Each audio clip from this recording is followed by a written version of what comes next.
दोस्तों आप सभी का बहुत बहुत स्वागत है हमारे चैनल में। इस वीडियो के अंदर अभी हम लोग लूसेंट सामान्य ज्ञान इससे रिलेटेड जो है इम्पोर्टेंट 40+ क्वेश्चन जो है इस वीडियो में देखने वाले हैं, जो कि आपके आने वाले एग्जाम से railway, group D, SSC, UP police, लेखपाल और आने वाले सभी प्रतियोगिता परीक्षा के लिए काफ़ी इम्पोर्टेंट है। तो दोस्तों आप इस वीडियो को बहुत ध्यान से लास्ट तक देखिए। चैनल पर नया है तो चैनल को सब्सक्राइब कर बेल आइकन यानी जो घंटी का निशान है इसे ज़रूर से ऑन कर दें, ठीक है।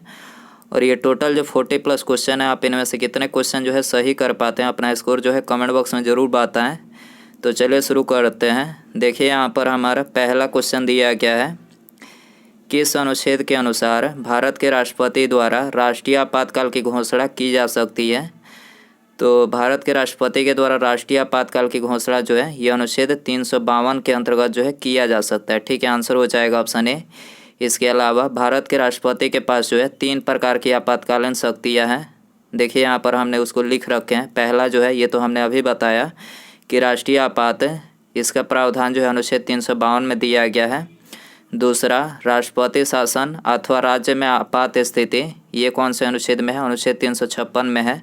और तीसरा जो है ये वित्तीय आपात, इसका प्रावधान अनुच्छेद 360 में दिया गया है, जो कि राष्ट्रपति के द्वारा ये तीनों आपातकाल जो है मतलब लगाया जाता है, ठीक है, स्थिति पड़ने पर। इसके अलावा यदि हम बात करें अनुच्छेद 233 की, तो अनुच्छेद 233 में जो है जिला न्यायाधीशों की नियुक्ति का प्रावधान दिया गया है। अनुच्छेद 233 में जिला न्यायाधीशों की नियुक्ति का प्रावधान दिया गया। अनुच्छेद 235 की बात करें तो इसमें जो है अधीनस्थ न्यायालयों पर नियंत्रण का प्रावधान है। और अनुच्छेद 332 की बात करें तो इसमें जो है राज्य की विधानसभाओं में अनुसूचित जातियों और अनुसूचित जनजातियों के लिए स्थानों का आरक्षण है, ठीक है। अनुच्छेद 332 में जो है राज्य की विधानसभा में अनुसूचित जातियों और अनुसूचित जनजातियों के लिए जो है स्थानों का आरक्षण का प्रावधान है, ठीक है, आपको याद रखना है। क्वेश्चन नंबर 2 है, भारतीय संविधान का कौन सा अनुच्छेद अस्पृश्यता का उन्मूलन करता है? अस्पृश्यता मतलब छुआछूत, ठीक है। छुआछूत का उन्मूलन कौन सा अनुच्छेद करता है? तो ये अनुच्छेद 17 करता है, ठीक है। आंसर हो जाएगा डी। इसके अलावा यदि हम बात करें अनुच्छेद 14 की, तो देखिए इसमें जो है विधि के समक्ष समानता का प्रावधान दिया गया। अनुच्छेद 14 में विधि के समक्ष समानता का प्रावधान दिया गया है। अनुच्छेद 21 की बात करें तो इसमें जो है प्राण एवं दैहिक स्वतंत्रता का संरक्षण, प्राण एवं दैहिक स्वतंत्रता का संरक्षण जो है अनुच्छेद 21 में दिया गया है। और अनुच्छेद 16 की बात करें तो इसमें लोक नियोजन के विषय में अवसर की समानता का प्रावधान है। लोक नियोजन के विषय में अवसर की समानता का प्रावधान अनुच्छेद 16 में दिया गया है। क्वेश्चन नंबर 3 है, सांसदों की अयोग्यता संबंधी विवाद पर कौन निर्णय देता है? सांसदों की अयोग्यता संबंधी विवाद पर कौन निर्णय देता है? तो ये निर्वाचन आयोग के परामर्श से राष्ट्रपति, ठीक है। निर्वाचन आयोग के परामर्श से जो है राष्ट्रपति देते हैं सांसदों की अयोग्यता संबंधी विवाद पर, ठीक है। आंसर हो जाएगा डी। क्वेश्चन नंबर 4 है, यदि हम ठोस वस्तु को गर्म करें तो किस भाग में सर्वाधिक प्रतिशत वृद्धि होगी? तो सर्वाधिक प्रतिशत वृद्धि आयतन में होगी, ठीक है, याद रखना है। यदि हम ठोस वस्तु को गर्म करें तो किस भाग में सर्वाधिक प्रतिशत वृद्धि होगी? आयतन में वृद्धि होगी, सी आंसर हो जाएगा। क्वेश्चन नंबर 5 है, ताम्र संदूषण से बचने के लिए पीतल के बर्तनों पर समानतः किस धातु की परत चढ़ाई जाती है? ताम्र संदूषण से बचने के लिए पीतल के बर्तनों पर समानतः किस धातु की परत चढ़ाई जाती है? तो ये चढ़ाई जाती है रंगे यानी टीन की परत चढ़ाई जाती है। आंसर हो जाएगा ऑप्शन ए। क्वेश्चन नंबर 6 है, द्वितीय पंचवर्षीय योजना किस मॉडल पर आधारित थी? वेरी इंपॉर्टेंट क्वेश्चन है ये। द्वितीय जो पंचवर्षीय योजना थी ये किस मॉडल पर आधारित थी? महालनोबिस, ठीक है, महालनोबिस मॉडल पर आधारित थी, डी आंसर हो जाएगा। इसके अलावा पंचवर्षीय योजना से जो क्वेश्चन मतलब एग्जाम में पूछे जाते हैं उसको यहाँ पर हमने लिख रखे हैं। टोटल पंचवर्षीय योजना जो जितनी भी हुई थी वो सारे यहाँ पर हमने नोट डाउन किए हैं, जो आपके एग्ज़ाम के लिए काफ़ी इंपॉर्टेंट है। तो देखिए यहाँ पर पहला जो पंचवर्षीय योजना की बात करें तो पहली पंचवर्षीय योजना का कार्यकाल 1951 से 56 तक रहा था। इसमें कृषि की प्राथमिकता दी गई थी। दूसरी की बात करें तो 56 से 61 तक रहा था, इसमें उद्योग क्षेत्र की प्राथमिकता दी गई थी। तीसरी की बात करें तो 61 से 66 तक रहा था, इसमें कृषि और उद्योग की प्राथमिकता दी गई थी।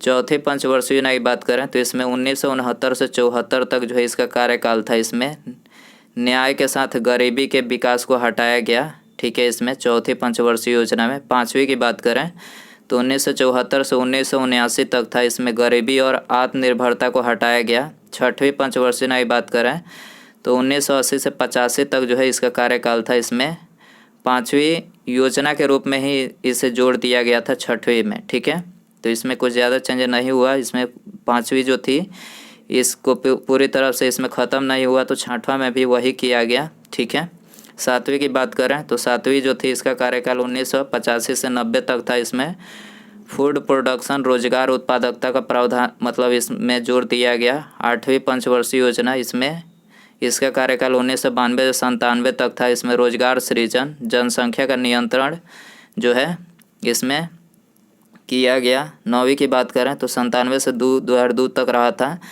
इसमें 7% की विकास दर का लक्ष्य रखा गया था। 10वीं की बात करें तो 2002 से 7 तक ये रहा था। ठीक है, इसमें स्वरोजगार और साधनों का विकास किया गया। स्वरोजगार एवं साधनों का विकास किया गया। 11वीं की बात करें 2007 से 12 तक रहा था। व्यापक और तेज़ी से विकास हुआ। इसमें व्यापक और तेज़ी से विकास 11वीं में हुआ। 12वीं की बात करें तो 12वीं जो पंचवर्षीय योजना थी इसका कार्यकाल 12 से 2017 तक जो मतलब ये चला था। इसमें स्वास्थ्य शिक्षा और स्वच्छता समग्र विकास का जो है इसमें सुधार किया गया। याद रखना, ये यहाँ से क्वेश्चन डेफिनेटली एग्जाम में पूछे जाते हैं, तो आपको ये याद रखना है। अगला क्वेश्चन देखते हैं। 7वां नंबर क्वेश्चन है, भारत में विदेशी विनिमय का रख रखाव किसके द्वारा किया जाता है? भारत में विदेशी विनिमय का रख रखाव किसके द्वारा किया जाता है? तो भारतीय रिजर्व बैंक के द्वारा किया जाता है। ठीक है, करेक्ट आंसर ये हो जाएगा। क्वेश्चन नंबर 8 है, लोकसभा में आंग्ल भारतीय समुदाय से सदस्य मनोनीत करने की शक्ति किसके पास है? तो किसके पास है? राष्ट्रपति के पास है। भारत के राष्ट्रपति के पास है। आंसर हो जाएगा बी। क्वेश्चन नंबर 9 है, दुग्ध प्रोटीन को पचाने वाला एंजाइम कौन सा है? दुग्ध प्रोटीन को पचाने वाला एंजाइम कौन सा है? रेनिन है। ठीक है, सी आंसर हो जाएगा। क्वेश्चन नंबर 10 है, जल में वायु का बुलबुला जिसकी भांति व्यवहार करेगा वह है? जल में वायु का बुलबुला मतलब किस तरह से व्यवहार करता है? तो अवतल लेंस की तरह जो है यह व्यवहार करता है। ठीक है, आंसर हो जाएगा डी। क्वेश्चन नंबर 11 है, प्रकाश विकिरणों की प्रकृति होती है? प्रकाश विकिरणों की प्रकृति होती है तो ये होती है तरंग एवं कण दोनों पर समान। ठीक है, तरंग एवं कण दोनों पर जो है समान होती है। ठीक है, आंसर हो जाएगा सी। क्वेश्चन नंबर 12 है, निम्नलिखित गैस मिश्रण में से कौन सा गैस वेल्डिंग के लिए प्रयुक्त किया जाता है? तो वेल्डिंग के लिए कौन सा गैस प्रयुक्त किया जाता है? ऑक्सीजन तथा एसिटिलीन। ठीक है, ऑक्सीजन तथा एसिटिलीन जो गैस है ये वेल्डिंग के लिए जो है प्रयुक्त किया जाता है। आंसर हो जाएगा बी। दोस्तों, यदि आपको वीडियो पसंद आ रहा है तो प्लीज़ वीडियो को लाइक ज़रूर कर दें। ठीक है, और अपने दोस्तों में शेयर कर दें। चैनल पर नया है तो चैनल को सब्सक्राइब करके बेल आइकन यानी जो घंटे का निशान है उसे ज़रूर ऑन करें। बेल आइकन ऑन करने से फ़ायदा ये होगा कि जब भी मैं कोई नई वीडियो अपलोड करूंगा उसका नोटिफिकेशन जो है आपको टाइम टू टाइम मिल सकेगा। तो सब्सक्राइब करने के बाद बेल आइकन ऑन रखें। क्वेश्चन नंबर 13 है, एक सुरंग में 10 वाट एक सुरंग में 100 वाट क्षमता वाले 5 बल्ब लगातार 20 घंटे तक जलाए जाते हैं, संपूर्ण विद्युत खर्च होगी? तो संपूर्ण जो विद्युत खर्च होगी 10 यूनिट। ठीक है, संपूर्ण विद्युत खर्च कितनी होगी? 10 यूनिट होगी। ठीक है, आंसर हो जाएगा सी। क्वेश्चन नंबर 14 है, लक्स किसकी इकाई है? लक्स जो है किसकी इकाई है? प्रदीप्ति की। ठीक है, लक्स किसकी इकाई है? प्रदीप्ति की इकाई है। आंसर हो जाएगा डी। क्वेश्चन नंबर 15 है, बादल किस कारण वायुमंडल में तैरते हैं? बादल जो है किस कारण वायुमंडल में तैरते हैं? निम्न घनत्व के कारण। ठीक है, बादल निम्न घनत्व के कारण जो है वायुमंडल में तैरते हैं। क्वेश्चन नंबर 16 है, क्षितिज के समीप सूर्य एवं चंद्रमा के दीर्घ वृत्ताकार दिखाई देने का कारण है? क्षितिज के समीप सूर्य एवं चंद्रमा के दीर्घ वृत्ताकार दिखाई देने का कारण है? तो देखिए इसका कारण है अपवर्तन। ठीक है, आंसर हो जाएगा ऑप्शन ए। क्वेश्चन नंबर 17 है, निम्न में से किस में कोशिका में अच्छी तरह से व्यवस्थित न्यूक्लियस नहीं पाया जाता है? निम्न में से किस में कोशिका में अच्छी तरह से व्यवस्थित न्यूक्लियस नहीं पाया जाता है? तो ये नहीं पाया जाता है बैक्टीरिया में। ठीक है, आंसर हो जाएगा डी। क्वेश्चन नंबर 18 है, आँख के लेंस की फोकल दूरी किसके कारण से परिवर्तित होती है? आँख के लेंस की फोकल दूरी किसके कारण से परिवर्तित होती है? तो ये सिलियरी मांसपेशी के मतलब सिलियरी मांसपेशी के द्वारा जो है परिवर्तित होती है। ठीक है, आँख के लेंस की फोकल दूरी किसके कार्य से परिवर्तित होती है? तो सिलियरी मांसपेशी के कार्य से जो है परिवर्तित होती है। सी आंसर हो जाएगा। क्वेश्चन नंबर 19 है, भारत में कुल कितने जिले हैं? Very important question. भारत में कुल कितने जिले हैं? 726 जिले। ठीक है, आपको याद रखना है भारत में कितने जिले हैं? 726 जिले हैं। आंसर हो जाएगा सी। क्वेश्चन नंबर 20 है, छीली हुई सब्जियों को धोने से कौन सा विटामिन निकल जाता है? छीली हुई जो सब्जियां होती है उसको धोने से कौन सा विटामिन निकल जाता है? तो विटामिन सी निकल जाता है। ठीक है, आंसर हो जाएगा सी। क्वेश्चन नंबर 21 है, निम्न में से किसका मुख्यालय जेनेवा नहीं है? जेनेवा में किसका मुख्यालय नहीं है? विश्व बैंक का नहीं है। ठीक है, बाकी इन तीनों का मुख्यालय जेनेवा में है।